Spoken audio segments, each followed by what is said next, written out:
pour favoriser notre équilibre cette année, le Seigneur nous conduit d'une façon commune en tant qu'Église à nous pencher davantage vers l'extérieur. Comment est-ce que le Seigneur nous appelle à rejoindre le monde extérieur pour finalement amener des âmes à Christ, être un témoignage de Jésus. Puis, j'aimerais qu'on comprenne, qu'on saisisse en tant qu'Église qu'on est dans une transition en tant qu'Église vers un nouveau modèle d'Église, vers une Église qui n'est pas que pastorale, mais une Église qui est missionnelle. OK? Puis, c'est pas des choses en l'air que je dis, mais j'ai vraiment recours à un accompagnement avec tous les pasteurs de l'Église Le Centre. On a recours à un accompagnement personnalisé avec un apôtre qui nous aide justement à transitionner vers cela, simplement parce qu'on veut observer le modèle des Écritures. Puis, bon, il y a beaucoup de styles, de modèles d'Église, même au niveau évangélique, il y a beaucoup de dénominations. Il y a tellement d'églises qui existent avec leur façon de faire, avec leur structure, puis ça va aussi en relation avec la vision qu'ils ont des choses et la mission aussi que Dieu leur donne. Donc, c'est pour ça qu'il y a beaucoup de différentes églises. Des fois, peut-être qu'il y en a qui se sont dit, moi, c'est des choses que j'ai déjà entendues, pourquoi est-ce qu'on n'a pas juste une grande église, on les met toutes ensemble et c'est terminé? Pourquoi qu'il y en a autant que ça? Mais c'est simplement parce que Dieu est tellement diversifié dans sa façon d'être. Même nous, on ne peut pas capter sa diversité, mais on peut la capter quand on se regarde les uns les autres, quand on discute les uns avec les autres, quand on voit toutes nos différences, mais comment c'est possible de les mettre ensemble, hein, certains groupes de personnes, parce que Dieu, c'est comme ça qu'il fonctionne, dans la diversité, puis on n'a pas tous les mêmes missions, les mêmes appels. Puis, moi, personnellement, dans ma façon d'être, comment le Seigneur fonctionne avec moi, c'est que j'ai toujours eu, je crois quand même, depuis que je suis venue au Seigneur, ce souci de pas seulement, ou cette crainte même, de pas seulement faire l'Église en observant le modèle de quelqu'un d'autre, en me fondant dans le moule de quelqu'un d'autre, mais toujours être à cet endroit-là de dire, Seigneur, qu'est-ce que toi tu veux? C'est quoi, toi, ta vision? C'est quoi la mission que moi j'ai? C'est quoi la mission que tu nous donnes en fonction de notre territoire? Puis, c'est pour ça que quand on parle de mission, bien, ça nous amène plus vers le style d'église missionnelle.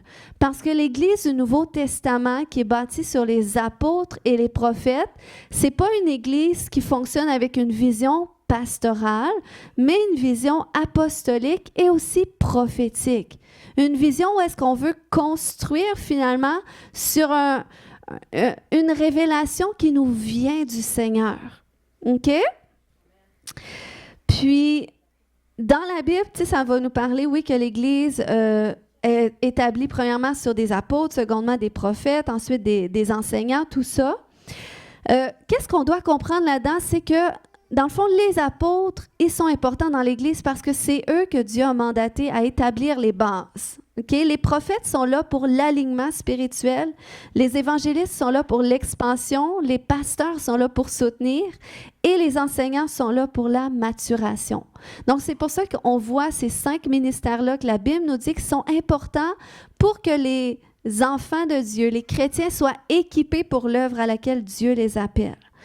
Puis, moi, personnellement, dans cette saison où est-ce que j'entre, eh bien, le Seigneur est en train de me transitionner, moi aussi, à être à cet endroit d'établir les bases sur ce modèle d'Église que le Seigneur nous appelle à former et toujours dans cette mentalité où est-ce que je veux qu'on soit aligné aussi avec qu'est-ce que Dieu veut, avec sa vision.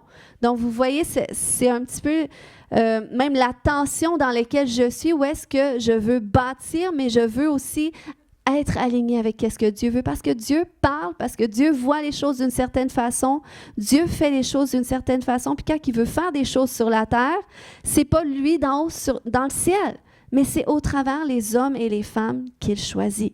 OK? Puis, ça fait déjà un moment qu'on est en train de travailler cette transition, OK? Mais cette année, c'est vraiment un temps kairos. C'est vraiment un temps où est-ce que des éléments concrets qui vont se mettre en place pour vous aider, vous, à découvrir la mission que le Seigneur a pour vous, puis rentrer dans celle-ci aussi. Donc ça, c'est vraiment l'application de l'équilibre où est-ce qu'on est en tant qu'Église. Quand on parle de vers le haut, vers l'intérieur, nos relations intérieures et nos relations avec l'extérieur aussi. Puis, je ne sais pas s'il y en a qui trouvent que c'est un défi de trouver un équilibre entre les trois volets, de dire il faut, tu sais, dans mon quotidien, j'ai le temps pour Dieu, il faut aussi que je trouve du temps pour l'Église, il faut que je voie comment est-ce que le Seigneur m'appelle à être un instrument à l'extérieur aussi. C'est un défi. Moi, j'ai déjà parlé avec quelqu'un qui me disait, en Afrique, qu'est-ce qui est intéressant, c'est que c'est vrai qu'en Afrique, tu n'as pas beaucoup d'argent, mais tu as beaucoup de temps. Donc, tu as du temps, tu peux passer la semaine à l'église, tu peux passer la semaine à évangéliser, à servir ton prochain, tandis que quand tu arrives ici en Amérique, oui, tu as de l'argent, mais tu n'as plus de temps. Puis ça, c'est la tension qu'on vit même ici, parce qu'on est très occupé. Puis, c'est pas nécessairement de notre faute, c'est parce que c'est le système qui est fait comme ça, qu'un tiers du temps, tu dois travailler, un autre tiers, tu dois gérer tes responsabilités, puis essayer de trouver du temps pour ton prochain, pour l'Église, en plus de t'occuper de la famille, la maison, tout ça. Puis l'autre tiers, tu dois dormir, tu dois te reposer. Donc, il y a une tension quand même à développer un équilibre. Puis, c'est là que même des fois, l'ennemi, il peut se servir du fait qu'on peut être tellement occupé. OK? Des fois, l'ennemi, c'est pas par le péché qui va nous faire tomber. Quand on comprend vraiment cette dimension-là qu'on peut marcher dans la liberté, dans la sainteté, tout ça, des fois, l'ennemi, il veut faire en sorte qu'on est tellement occupé qu'on n'a plus de temps pour Dieu et pour les choses de Dieu. Donc là, c'est là que nous, on doit essayer de voir comment est-ce que je peux ne pas tomber là-dedans, dans l'excès, dans les déséquilibres, pour ne plus avoir de temps pour Dieu et qu'est-ce qu'il me demande de faire. Puis, c'est pour ça que ce système-là de vers le haut, vers l'intérieur, vers l'extérieur, je pense pas que c'est quelque chose, même quand je dis, il faut voir comment est-ce que le Seigneur, il veut qu'on rejoigne l'extérieur, je crois pas que c'est quelque chose qu'on devrait ajouter à notre mode de vie en se disant, ben là, il faut que je fasse plus d'espace, il faut que je trouve du nouveau temps pour ça. Non, je pense qu'il faut voir comment intégrer ça à notre mode de vie. Cette conception de ma relation avec Dieu, ma relation avec l'Église, la famille de Dieu, puis ma relation avec les gens extérieurs. Comment est-ce que dans mon mode de vie actuel, qui est séparé en un tiers, est-ce que je peux intégrer tout ça pour vivre équilibré? Vous êtes avec moi jusque-là? Donc, il faut voir comment intégrer ça pour que justement, on avance là où est-ce que Dieu veut nous emmener, OK? Parce que notre relation avec l'extérieur, elle est importante. De voir qu'est-ce que je fais pour contribuer à l'avancement du royaume de Dieu. C'est important parce qu'on va tous avoir à rendre compte de qu'est-ce qu'on a fait avec qu'est-ce que Dieu a mis à l'intérieur de nous, avec nos talents, avec les dons qu'il nous a donnés, ou même le témoignage de qu'est-ce qu'on a vécu de lui. Qu'est-ce qu'on fait avec ces choses-là? Quand on vient nouvellement au Seigneur, on est tout feu, tout flamme, c'est comme il y a ce feu du premier amour, c'est facile de témoigner tout ça, mais il vient des saisons où est-ce que des fois ce feu-là peut diminuer. Et il faut aller le raviver. Il faut voir, Seigneur, comment est-ce que dans cette saison de ma vie où est-ce que je suis, tu m'appelles à exercer une influence dans la vie de quelqu'un. Donc ça, c'est notre mission commune. Au travers de cette nouvelle série de messages que j'entame, je vais vous parler de la vie de Néhémie. Comment est-ce que ça devrait nous inspirer? Puis je veux vous encourager à le lire à la maison. Le livre de Néhémie dans la parole de Dieu dans l'Ancien Testament. OK? Parce que Néhémie, en fait, c'était un employé du gouvernement, c'était un échanson du roi. Donc, lui, son rôle, c'était de servir les breuvages au roi, qui était souvent du vin, puis il devait y goûter pour s'assurer que c'était pas empoisonné. Donc, c'était tout un métier. Il risquait sa vie pour le roi. Puis, un jour, Néhémie reçoit la mission de la part de Dieu d'aller rebâtir la muraille qui était autour de la ville de Jérusalem. Puis, dans son livre, qu'est-ce qui nous intéresse? OK, c'est comment Dieu a introduit cet appel dans le cœur de Néhémie. Parce que c'est arrivé un beau jour, cet appel-là, elle est venue, cette mission, elle est venue sur lui. Puis, on va voir comment est-ce que c'est venu, puis qu'est-ce qu'il a fait avec qu'est-ce qu'il a reçu de Dieu pour qu'il en vienne à la reconstruction des murailles. Parce qu'on peut avoir plein de choses dans notre cœur, mais il peut se passer pas grand-chose autour de nous. Mais tandis que Néhémie a reçu vraiment quelque chose dans son cœur de la part de Dieu et il a fait quelque chose avec qui a porté du fruit. Donc, comment est-ce que nous, ça peut nous inspirer? Puis, vous remarquerez que lorsque Dieu veut faire quelque chose sur la terre, j'ai dit un petit peu tantôt, il va chercher un homme ou une femme qui va être disposé à capter son désir. Parce que c'est avec nous qu'il veut collaborer, c'est aux hommes qu'il a donné la terre. Donc, c'est pour ça qu'il dit... Ça nous dit dans les Écritures que Dieu regarde du haut du ciel s'il y a un homme qui soit intelligent, qui cherche Dieu. Et quand il y a un homme, une femme qui cherche Dieu, ça veut dire qu'il y a une disposition de cœur à capter un désir que Dieu a. Vous comprenez? Puis, lorsque c'est un appel, OK, qui n'est pas seulement destiné à une personne ou une famille en tant que telle, mais que c'est destiné à des territoires où c'est plus grand, dans la portée, eh bien, souvent, oui, Dieu va interpeller un homme ou une femme, mais après ça, une communauté, un groupe d'hommes et de femmes qui vont aussi se joindre à cette vision, qui vont porter cet appel, cette mission-là, jusqu'à établir le plan de Dieu. Et c'est là qu'on en est en tant qu'Église. Il y a une mission que Dieu a pour vous individuellement et il y a une mission commune à cette Église et on veut ensemble la découvrir parce que cette mission, finalement, que Dieu a pour notre région, eh bien, elle est répartie en chacun d'entre nous. C'est comme si on a toute une pièce de casse-tête entre les mains qui fait partie de la mission de Dieu. Puis lorsqu'on les met ensemble, bien, ça nous montre une étendue du cœur de Dieu pour notre région. Amen.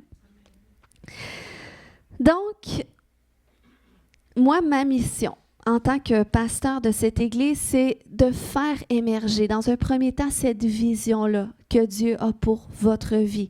Et c'est vraiment, c'est ce qui brûle sur mon cœur en ce moment, c'est ce que j'ai le goût de voir naître au travers de chacun d'entre vous. Puis mon rôle, c'est aussi de vous équiper pour que vous rentriez dans les plans que Dieu a pour vous. Donc, on va rentrer dans le vif du sujet de la vie de Néhémie pour voir comment est-ce que Dieu lui a communiqué cette mission qu'il a reçue. Donc, Néhémie, OK, si on retourne un petit peu dans l'histoire, Néhémie, c'est un homme qui travaillait comme les autres, OK? Donc, probablement qu'il travaillait 40 heures semaine comme la majorité des gens, était très occupé, mais ce n'était pas un homme ordinaire parce que c'était un homme qui connaissait Dieu, qui avait un cœur pour Dieu.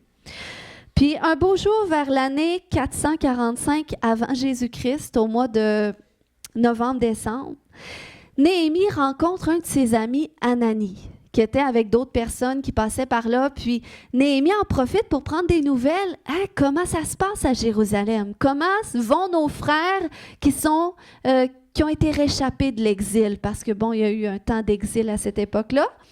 Mais là, il y avait eu un retour de l'exil aussi. Et là, c'est là qu'Hanani commence à expliquer comment ça ne va pas du tout.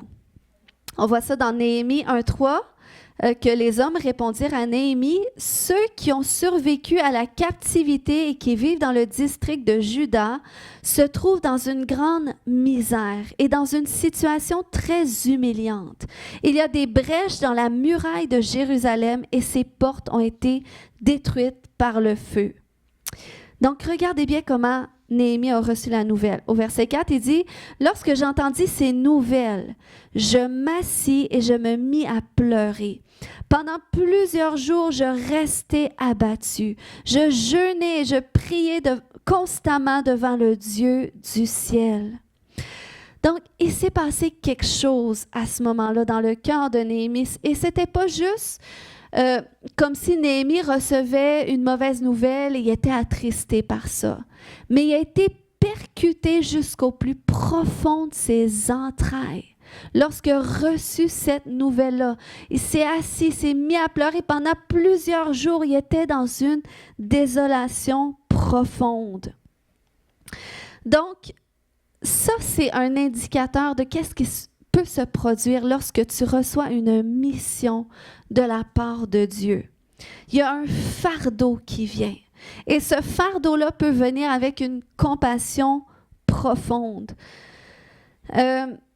qui vient avec un désir profond pour l'intervention divine de Dieu dans une situation. C'est quelque chose qui te percute de l'intérieur.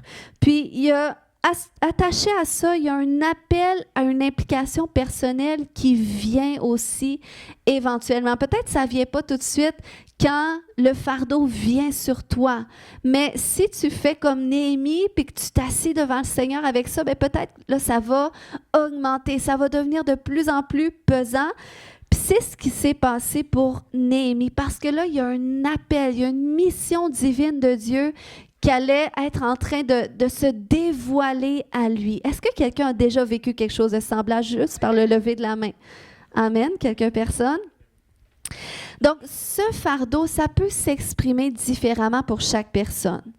OK? Néhémie, ça l'a poussé dans une désolation, mais une compassion profonde qui s'est exprimée dans des larmes et dans des supplications.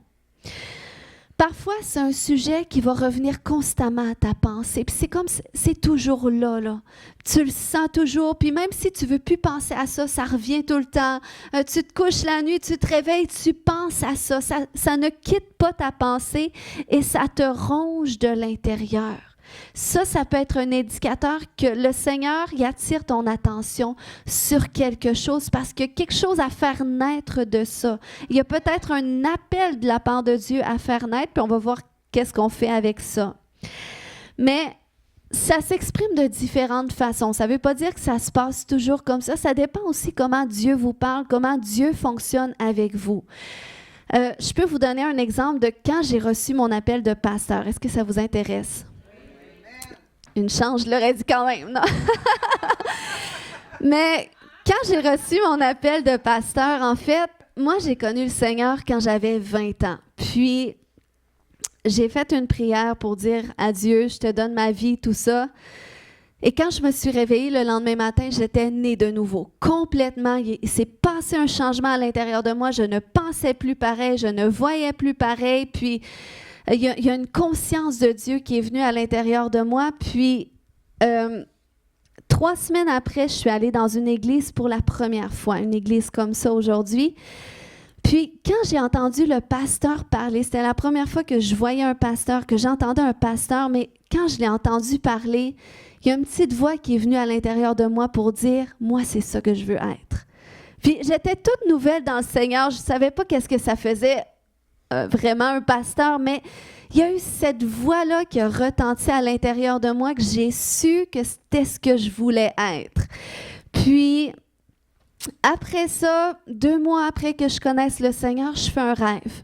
Puis dans le rêve, il y a un homme qui me dit « Je vais te donner une église, ça va commencer par 3 personnes. » Fait que là, vous voyez cette pensée-là de devenir un pasteur, d'avoir une église. C'est là que ça a commencé à émerger de plus en plus. Après ça, je fais un autre rêve parce que Dieu, j'avais vraiment cette communion intense avec Dieu qui s'était établie parce que c'est ma personne. Le Seigneur fait de moi quelqu'un qui est sensible. Avant, j'étais sensible au monde spirituel démoniaque. Et une fois que j'ai connu Jésus, je suis devenue très sensible à lui, à sa présence, à sa voix, tout ça. Puis là, je fais un autre rêve, peut-être 1-2 mois après, où est-ce qu'il y a un autre homme qui arrive et dit « Je vais te donner une église, il va y avoir 5 personnes. » Et bon, c'était correct. Environ 6 mois après que je connaisse le Seigneur, le papa qui m'a amené au Seigneur, il vient ici, c'était quelqu'un de l'île de la Réunion. Il vient ici, il fait une campagne d'évangélisation. Il y a 10 personnes qui donnent leur vie à Jésus et il y en a 2 d'entre elles qui restaient près de chez moi. dont Rodrigue, mais Rodrigue, il ne faisait pas encore partie de cette église-là, mais tu peux lever la main, Rodrigue. Il est un pilier dans la maison. Donc, il y a 2 personnes qui restaient pas loin de chez moi, puis là, il y a ce fardeau-là qui vient. C'est qui va les accompagner? Ils viennent de donner leur vie à Jésus. On ne peut pas les laisser comme ça. J'avais 6 mois que je connaissais le Seigneur. J'étais un petit bébé encore. Mais j'ai commencé à suivre ces personnes-là. On était 3 personnes pour commencer. Voyez le rêve qui s'accomplit. Après ça, les mois passent, on commence à se connecter avec l'Église de Centre parce que là, bon, j'avais besoin aussi d'être nourrie spirituellement, mais j'accompagnais ces personnes-là, on lisait la Bible ensemble, on priait. Ensuite, Rodrigue s'est joint. Ensuite, celui qui allait devenir mon mari, qui était un neveu à Rodrigue et son épouse. Donc, il se joint. Donc, l'église de 5 personnes. Et là, tranquillement, ça a continué à grandir. Mais vous voyez, c'est comme ça que cet appel-là, ce fardeau-là est venu de dire, écoute, ce que j'ai reçu de Dieu, je veux le donner à d'autres, puis je ne veux pas seulement le donner, mais je veux accompagner d'autres aussi dans leur cheminement. Donc, c'était vraiment un appel, une mission divine qui est venu avec un fardeau intérieur, mais c'était un fardeau qui était doux et léger. Pour moi, là, c'était pas forçant. Il y a eu des épreuves, il y a eu des persécutions, on a vécu plein de choses. Il y a plein de gens qui disaient « Ouais, mais tant qu'à être 5, pourquoi pas aller dans une autre église? » C'est vrai. Bon, je ne dirais pas à tout le monde de faire comme j'ai fait, mais je pense que le Seigneur a voulu nous conduire de la sorte parce que, bon, j'ai vécu tellement quelque chose d'intense avec Dieu. Puis dans ma conception des choses du moment, j'avais besoin de me rattacher avec une église qui pouvait comprendre aussi la dimension de qu'est-ce que j'avais vécu avec Dieu, puis qui pouvait aussi continuer d'arroser ça. Parce qu'on sait que le feu qu'on reçoit du Seigneur, quand on vient à lui surtout, ça peut s'éteindre. Donc, c'est important de s'entourer de des personnes qui vont embraser aussi ce feu-là. Puis j'étais bien entourée malgré les difficultés qu'on a vécues dans notre petite région éloignée. Mais j'ai toujours persévéré parce que j'avais la grâce de Dieu, parce que c'était un appel de Dieu, c'était une mission de Dieu. Donc, ça, c'est un exemple, OK, de quand tu reçois un appel de la part de Dieu. Le Seigneur va préparer ton cœur, il va aligner tes désirs avec les siens. C'est comme il y a un changement de désir. Avant que j'aille dans une église puis que je voie un pasteur prêcher, je ne savais jamais que je deviendrais ça. J'avais jamais pensé à ça de ma vie. Mais parce que j'ai donné mon cœur à Jésus, parce que là, j'étais dans une saison où est-ce que ma vie allait prendre un autre tournant, eh bien, mes désirs aussi se sont orientés dans une nouvelle direction. Je vais vous donner un autre exemple. Quand j'ai changé de carrière, parce que je vous le disais la semaine dernière que mon métier, c'était dessinatrice en bâtiment. Donc, je faisais des plans de bâtiment. J'ai fait ça pendant 5 ans. Puis, j'aimais mon métier. J'avais des bonnes conditions de travail. Mon mari était très heureux parce que la sécurité financière qu'on avait, tout ça, il y avait vraiment un bon plan échelonné sur plusieurs années. Donc, c'était très bien comme travail, puis j'étais dans une entreprise qui était vraiment bien réputée, donc mon mari était comblé. Bon, moi, j'étais toujours entre deux de dire « Seigneur, je vais faire ta volonté, quoi que tu me demandes. » Et là, à un moment donné, j'ai mon premier enfant. Et là, mais j'ai 2 enfants. Il y en a un qui va avoir 10 ans bientôt. L'autre, il a eu 8 ans. Et là, j'ai mon premier enfant. Coudon, ça fait longtemps, hein? OK? Ça fait longtemps, oui. Mais c'est ça. Il y a environ 10 ans passés, j'ai mon premier enfant. Et là, je sors pour mon congé maternité. Je suis contente, je suis à la maison. Mais là, plus le congé maternité tire à sa fin, plus je réalise que je vais retourner au travail. Et là, ce fardeau-là de dire, je veux pas retourner au travail, je veux élever mes enfants à la maison, je veux pas aller les porter à la garderie. Puis je sais qu'il y en a qui disent que c'est une bénédiction la garderie, mais ça dépend d'où ce qu'on vient. Parce que moi, je viens d'une famille où est-ce que j'ai eu le bonheur d'avoir une maman à la maison dans mon jeune âge, puis je sais les bienfaits que ça m'a apporté. Puis moi, c'était ce que je désirais dans mon cœur. Je me disais, je veux être à la maison, je veux le plus longtemps possible être avec mes enfants. C'est moi qui veux les éduquer, tout ça. Mais là, le congé maternité tire à sa fin, puis là, ce fardeau-là, il est toujours là, mais là, je dois retourner à travailler. Là, je vais porter mon fils à tous les matins à la garderie. Mais là, je pleure à tous les matins, un peu comme Néhémie. Ça me remuait dans les entrailles et je criais vers le Seigneur, mais il n'y avait rien, il n'y avait pas d'opportunité. Mon mari, l'affaire, c'est qu'il n'était pas d'accord non plus, puis c'est des choses qui arrivent dans le mariage. Mon mari, qui est le chef, qui est la tête de ma structure, il n'était pas d'accord parce qu'on vit dans une société où est-ce que c'est difficile qu'un seul parent travaille. Puis mon mari n'était pas prêt à faire ces sacrifices-là de dire, ben OK, on va arriver avec un seul salaire, préférait cette sécurité que je pouvais apporter aussi. Donc là, je me soumettais durement, j'amenais ça devant le Seigneur, je veux être à la maison. Et là, la seule autre opportunité qui est venue, c'était que j'ai un autre bébé. Et là, c'est arrivé dans cette année de travail où est-ce que là, je suis tombée enceinte de mon deuxième enfant et j'ai poussé un peu la chose pour que je sois retirée du travail plus tôt pour être à la maison avec mes bébés. Mais là, le même problème allait venir. Le congé maternité allait cesser. Plus les mois augmentaient, mais je priais, je criais à Dieu jusqu'à temps que le Seigneur fasse en sorte que cette idée d'ouvrir une garderie à la maison, ça vienne dans mon cœur. Et ça a été vraiment un pas de foi, même encore plus pour mon mari, parce que là, devenir travailleur autonome comme ça, il n'était pas à l'aise. Mais le Seigneur a permis que je puisse vraiment bâtir un bon plan de travail. Puis pour moi, je me disais, écoute, c'est le meilleur des deux mondes. Je reste à la maison avec mes petits, j'ai 2-3 amis de plus à tous les jours, puis je gagne un salaire pour ça. Puis c'est comme ça qu'après mon deuxième congé maternité, j'ai ouvert ma garderie jusqu'à temps que mon dernier ait 4 ans, parce que là, après, il faut savoir qu'il y avait toujours l'Église au travers de ça. Mais ça a été des plus belles années de ma vie, d'être à la maison avec mes petits. Puis, je vous le partage parce que ça fait partie des fardeaux aussi que le Seigneur peut mettre dans notre cœur, même associé à notre famille, parce que même au travers de ce travail-là, le Seigneur m'a permis, c'était une opportunité pour moi de rejoindre l'extérieur. Parce qu'au travers de mon travail, j'ai pu exercer une influence positive sur des enfants et aussi sur des parents. Et pour ceux qui ne le savent pas, il y a quelqu'un qui vient dans notre église aujourd'hui, qui était une maman de la garderie, à qui j'ai pu témoigner un jour du Seigneur, qu'elle a été touchée par Dieu, qu'elle est venue à l'église et qu'elle vient encore aujourd'hui. Donc, au travers ce ministère-là que j'avais à ce moment, qui était orienté vers ma famille, eh bien, le Seigneur m'a permis d'intégrer aussi cet équilibre-là, de rejoindre l'extérieur. Donc, c'est pour ça que quand je dis d'intégrer justement l'équilibre entre notre vie avec Dieu, notre vie avec notre famille spirituelle, parce que j'avais toujours l'Église, les soirs, je m'occupais de l'Église, quand les enfants faisaient leur sieste, je préparais mes prédications, tout ça.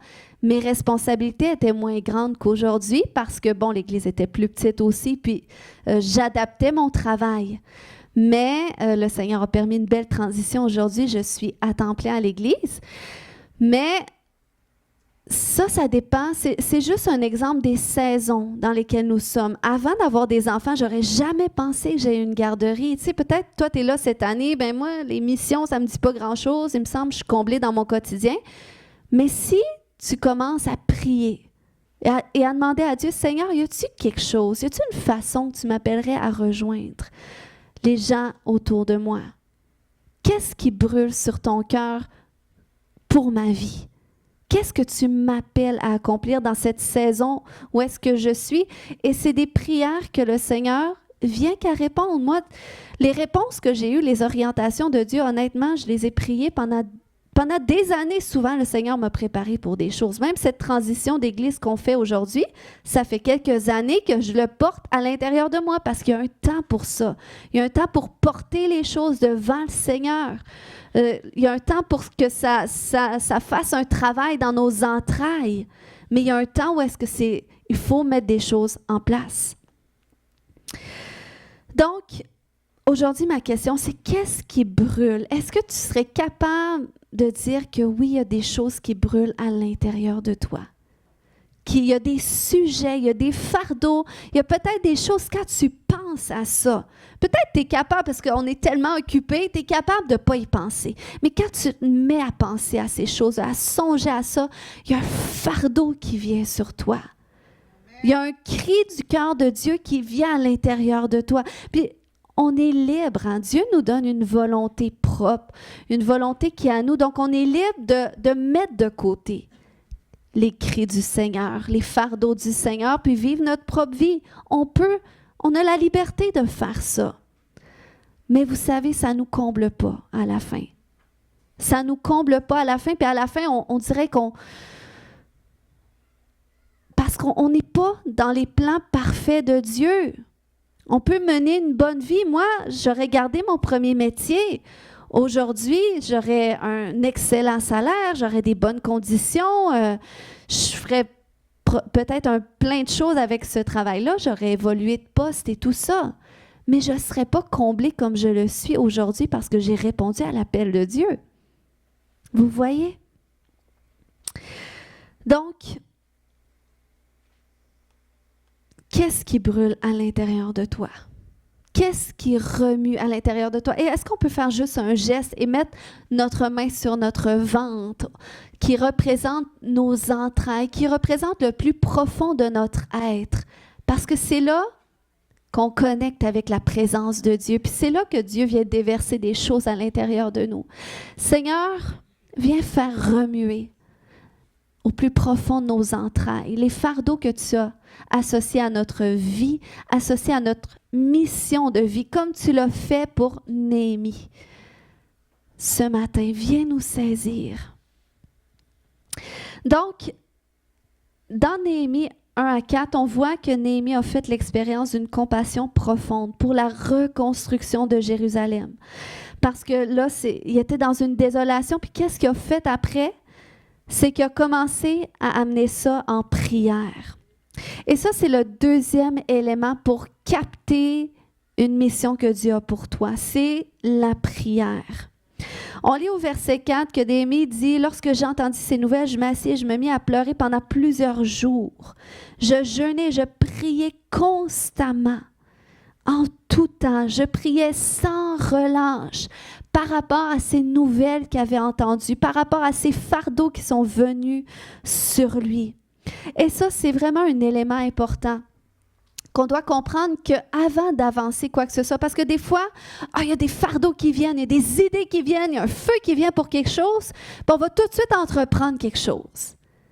Mais là, on voit que Néhémie n'a rien entrepris. Lorsqu'il a reçu cette nouvelle-là, ce fardeau, cette compassion, il a commencé à pleurer, eh bien, il a amené ça en prière devant Dieu. Il a prié sans relâche. Et on voit, mettons au verset 6, il dit « Prête attention à la prière de ton serviteur, que tes yeux soient ouverts pour voir que je suis en prière devant toi en ce moment, jour et nuit, voyez sans relâche, pour intercéder en faveur de tes serviteurs, les Israélites, et pour confesser leurs péchés. » Donc, il était dans un temps de désolation parce qu'il réalisait que si ça ne va pas bien, si les murailles sont détruites, eh bien, il y a quelque chose que le peuple de Dieu n'a pas compris. Il y a quelque chose, il y a une action que le peuple de Dieu doit poser. Et il a commencé à confesser ses péchés, les péchés de son peuple, à dire, Seigneur, il faut que tu entendes cette prière, il faut que tu te tournes. Et c'est ça, lorsque tu reçois un fardeau de la part de Dieu, il faut que tu l'amènes en prière, il faut que tu l'amènes devant Dieu, il faut que tu connectes le cœur de Dieu avec ce fardeau-là. Puis on voit quand on lit les prochains versets que Néhémie a rappelé les promesses de Dieu. Donc c'est ce que tu fais lorsque tu amènes en prière ce fardeau-là que Dieu dépose à l'intérieur de toi. Qu'est-ce que ça va faire? C'est que ça va établir les fondements de la mission future que le Seigneur va avoir pour toi. Puis, OK, ça, oui, c'est ça. Ça va établir les fondements de la nouvelle mission qui va prendre place. Parce que c'est vraiment dans la prière que Néhémie, ça lui a préparé le terrain pour qu'est-ce qui allait se produire par la suite. C'est par la prière, déjà qu'il a reçu une vision claire. Des fois, on ne reçoit pas, puis moi, je vous dis, Dieu fait ça souvent avec moi. Je vais ressentir dans mon corps, dans mon esprit, dans mon âme qu'il y a quelque chose, mais il n'y a pas encore de mots dessus, mais c'est lourd, puis je sais que c'est là, puis je sais que je suis capable d'amener juste de pleurer devant Dieu, puis je ne peux pas encore mettre des mots dessus. Mais ça, c'est comme ça que Dieu fait avec moi quand je sais qu'il y a quelque chose de nouveau qui doit prendre place. Puis, c'est quand que j'amène ça en prière. Je pourrais mettre ça de côté, mais je ne veux même pas m'imaginer comment je me sentirais pas bien à ignorer ça. Peut-être quand j'étais plus jeune chrétienne, j'aurais pensé que c'était moi. Genre, oh, je me sens pas bien tout d'un coup. Je me sens lourde, tout ça. Mais non, le Seigneur m'a appris à distinguer quand même que, oh, il y a quelque chose là. Il faut que j'amène ça devant Dieu. Puis, c'est quand j'amène ça en prière qu'à un moment donné, il y a des mots qui viennent là-dessus. Il y a une vision qui vient là-dessus. Que, oh, là, je sais pourquoi est-ce que le Seigneur, tu veux que j'intercède.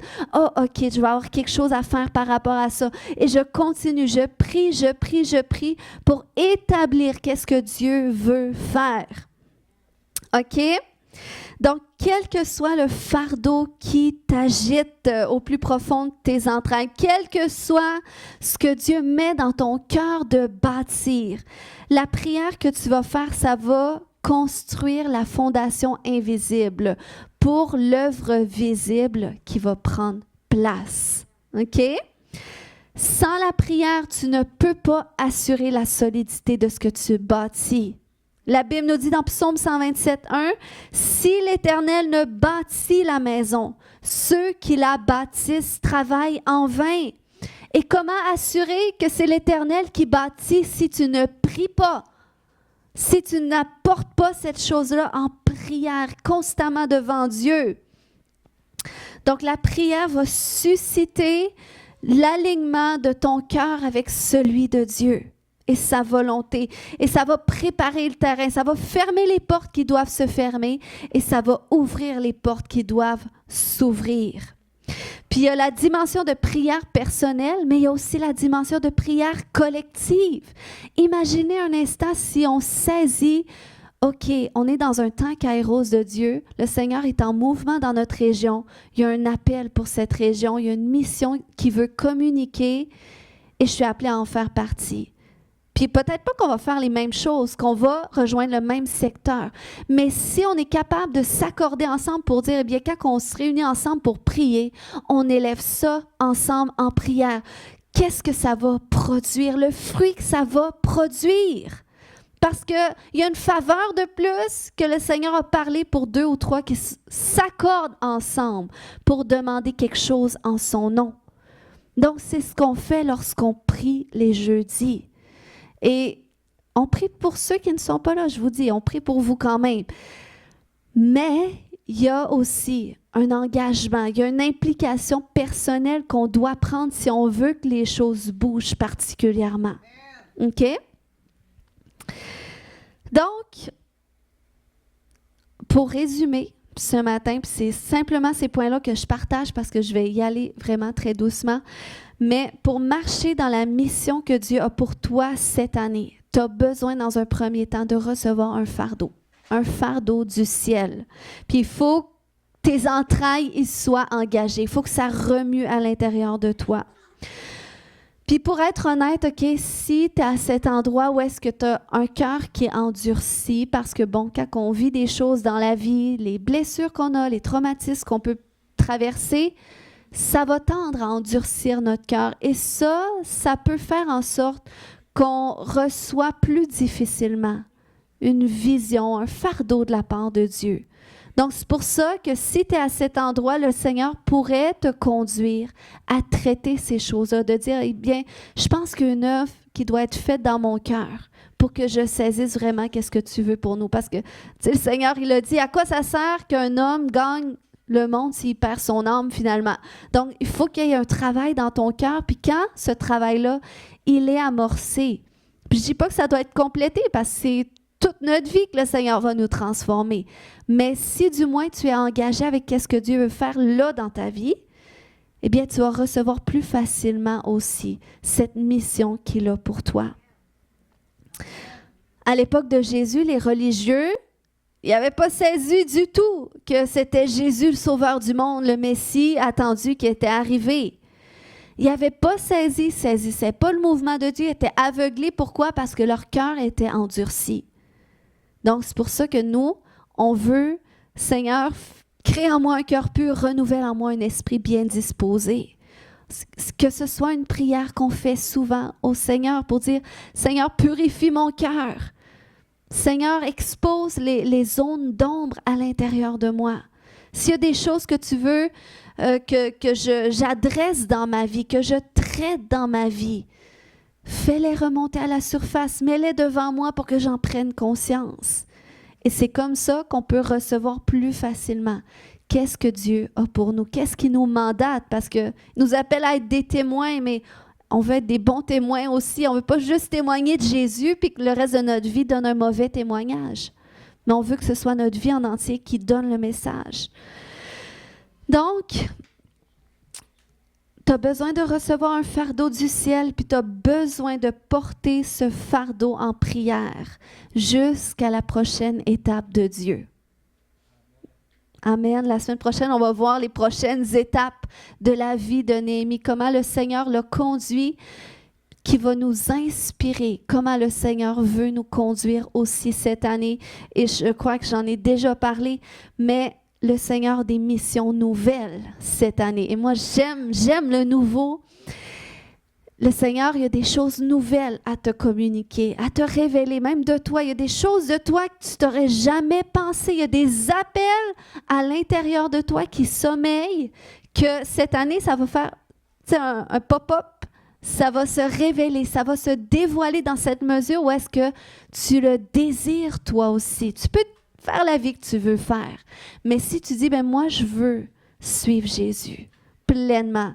Je veux porter ma croix, suivre Jésus. Je veux délaisser ce que le Seigneur veut que je délaisse pour marcher dans le chemin qui ouvre devant moi. Et c'est là que le Seigneur, il va te le montrer, il va te le révéler. On va prier ce matin. Alléluia. On va prier ce matin. Je crois que le Seigneur veut communiquer déjà. Ce matin, il y a quelque chose dans l'esprit qui doit être enclenché. Puis, juste avant, est-ce qu'on peut se lever tout le monde debout? Parce qu'on va prier, puis je veux vous engager aussi dans cette prière-là ce matin. Alléluia. Merci, Jésus.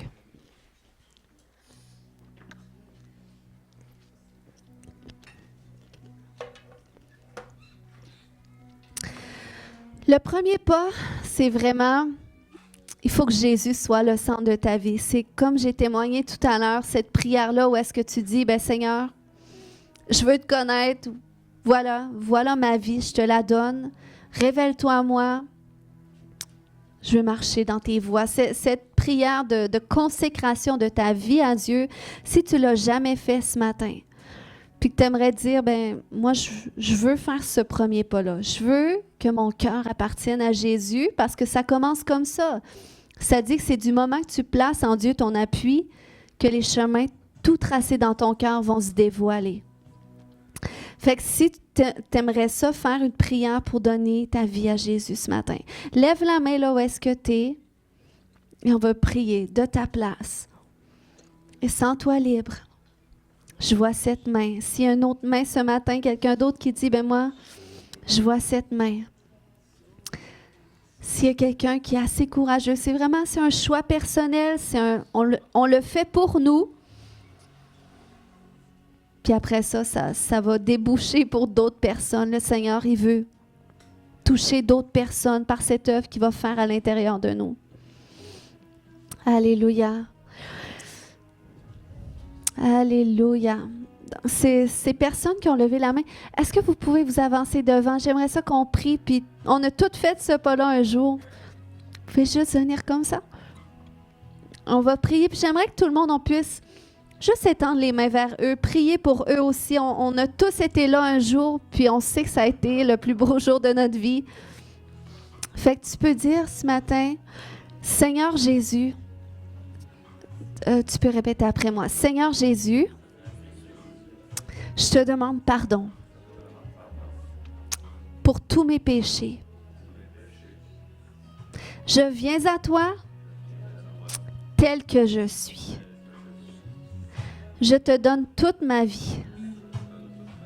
Prends mon cœur, guide-moi, conduis-moi, révèle-toi à moi et révèle-moi ma mission de vie. Amen. Je vais prier pour vous, Seigneur. Je te remercie pour ce pas qu'ils ont fait, ce courage, Père. Seigneur, tu vas les accompagner. À partir d'aujourd'hui, tu promets de les accompagner. Puis tu dis qu'il y a quelque chose de merveilleux qui se passe lorsqu'on te donne notre vie. C'est qu'il y a une nouvelle naissance qui se produit. Puis je prie ce matin, ils ont été nés un jour de leur père et de leur mère, mais qu'aujourd'hui, qu'ils soient nés de Dieu. Que la conscience, la réalité, l'existence de Dieu soit vraiment quelque chose d'établi dans leur vie. Ta présence, viens établir ta présence dans leur vie. Remplis-les de ton Esprit Saint. Et à partir d'aujourd'hui, fais-toi connaître à eux. Fais entendre ta voix à eux, Seigneur, et conduis-les sur le chemin de l'éternité. Dans le nom de Jésus. Amen. Amen. Vous pouvez retourner à votre place. Bravo. Alléluia. Merci, Jésus. Ce matin, on va prier. J'avais ce verset que je voulais lire avec vous.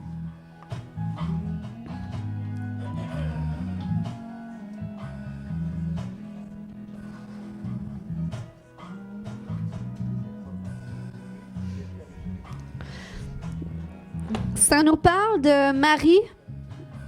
Lorsqu'elle a enfanté Jésus, avant qu'elle enfante Jésus, ça dit dans Luc 1,35 que l'ange lui répondit, « Le Saint-Esprit viendra sur toi et la puissance du Très-Haut te couvrira de son ombre.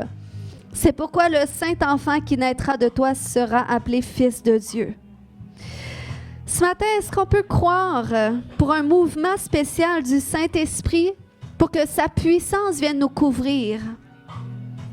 Que le Saint-Esprit vienne sur nous ce matin et que la puissance du Très-Haut nous couvre de son ombre pour qu'on enfante, pour qu'on mette au monde les plans que Dieu a pour nous personnellement. Est-ce qu'on peut mettre notre main sur notre ventre et désirer ce matin cet enfantement spirituel, de dire, Seigneur, viens par ton esprit. Viens par ton esprit, fais naître en moi cette mission que tu as pour ma vie, cet appel que tu as pour moi dans cette saison de ma vie. Fais-le naître au plus profond des entrailles de chaque personne. Seigneur, je prie que tu fasses naître cet appel. Tu as parlé des projets de paix. Tu as parlé un avenir, Seigneur. Dévoile ces choses-là. J'appelle la naissance de fardeaux divins aujourd'hui, de fardeaux qui viennent d'en haut, qui viennent du ciel, pour qu'ils soient mis en œuvre sur la terre. Seigneur, tu as dit de prier que ta volonté soit faite sur la terre comme au ciel. Eh bien, Seigneur, c'est ce qu'on veut.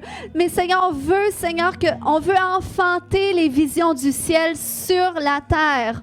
Au nom de Jésus, je prie que la puissance du Saint-Esprit te visite ce matin et que tu enfantes. Et je vais seulement prier comme ça, je vais traverser et je vais prier pour un enfantement ce matin. Il y a vraiment quelque chose de nouveau qui va se produire ce matin. Alléluia, c'est l'œuvre du Saint-Esprit. Je veux déclarer qu'il te couvre de son ombre. Il te couvre de son ombre et il n'a pas fini avec toi. Il n'a pas fini avec toi. Alléluia. Oh, que ça tombe sur toi. Que ça tombe sur toi. Que ça tombe sur toi. Que ça tombe sur toi. Seigneur, fais naître ces plans que tu as, ces missions que tu as, ces appels que tu as, Seigneur Dieu. Oh oui, Papa. Oh, déverse ce matin par ton esprit. Couvre de ton ombre ce matin. Au nom de Jésus. Oh oui, Seigneur, on appelle la plénitude de ce qui est dans le ciel ce matin. Oh, il y a une clarté qui va venir sur ces chemins que Dieu trace au nom de Jésus. Merci, Papa. Merci, Seigneur, que tu le fais. Au nom de Jésus. Oh, Seigneur Dieu. Ils vont enfanter, ils vont mettre au monde, Seigneur, les projets, les plans que tu as pour eux, Seigneur. C'est terminé. C'est terminé de vivre seulement pour soi. Oh, je veux déclarer que nous allons vivre avec toi. Nous allons vivre pour Dieu. Nous allons marcher dans les plans, dans les projets que Dieu a pour nous cette année. Nous allons accomplir, Seigneur, tout ce que tu as parlé, Papa, que nous accomplirons, Seigneur Dieu. Plus de barrières, plus de restrictions, plus de limitations.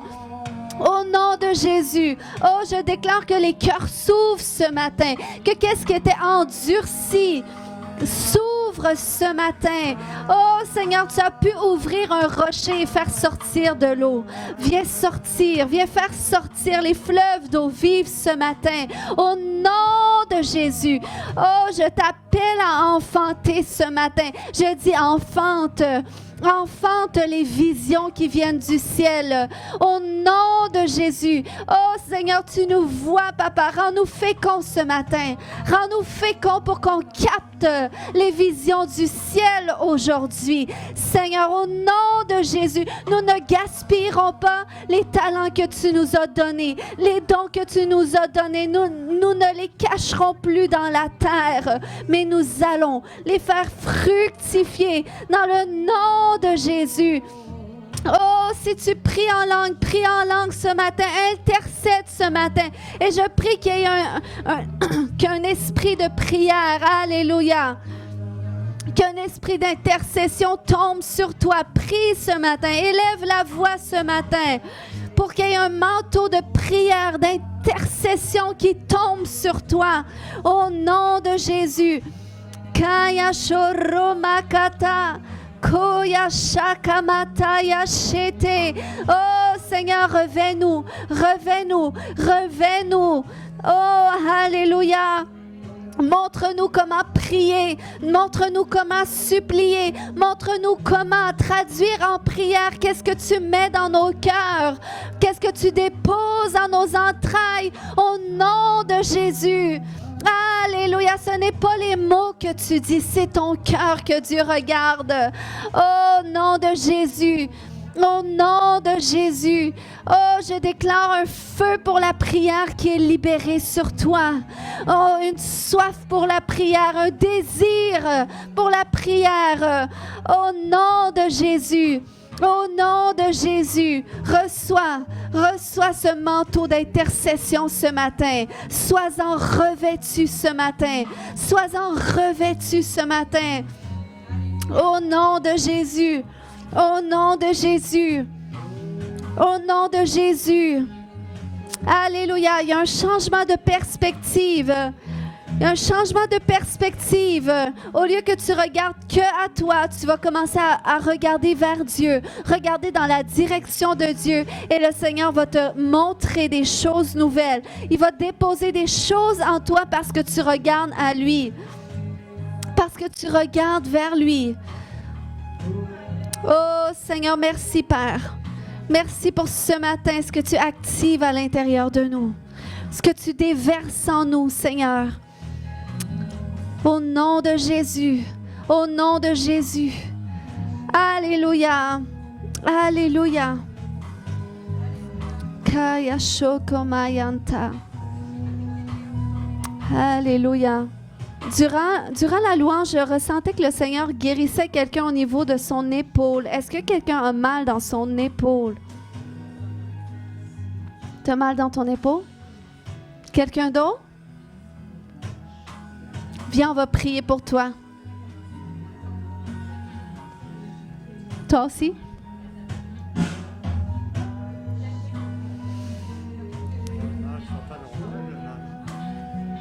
OK.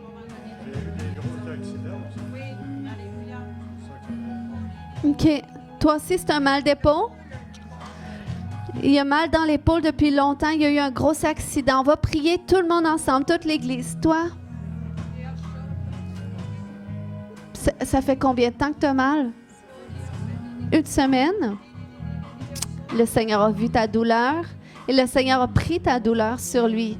Levez les mains, on va prier pour vous. Et étendez les mains ce matin. Jésus guérit. Jésus guérissait tous ceux qui étaient malades. Il a dit, vous ferez les mêmes œuvres que j'ai faites et même de plus grandes parce qu'on a reçu son esprit. Alléluia. Au nom de Jésus. J'arrache maintenant ces douleurs. Qu'elles disparaissent au complet. Que toute courbature s'en aille maintenant dans le nom de Jésus-Christ. Alléluia. Alléluia. Toutes ces courbatures au niveau des épaules, au niveau du dos, au niveau de la colonne vertébrale, au niveau du cou, s'en vont maintenant dans le nom de Jésus. Sois guéri. Sois guéri. Alléluia. Sois guéri. Au complet. Bougez vos épaules. Bouge tes épaules. C'est correct? Lève ton bras. Ça va bien? T'as plus de douleur? Il y a pas mal? Amen. Est-ce qu'on acclame le Seigneur ce matin? Sois béni, Rodrigue. Comment ça va? Ça fait encore mal? Ça fait plus mal? Du tout? Bouge les bras. C'est parti? Amen. Acclamons le Seigneur. Merci Jésus.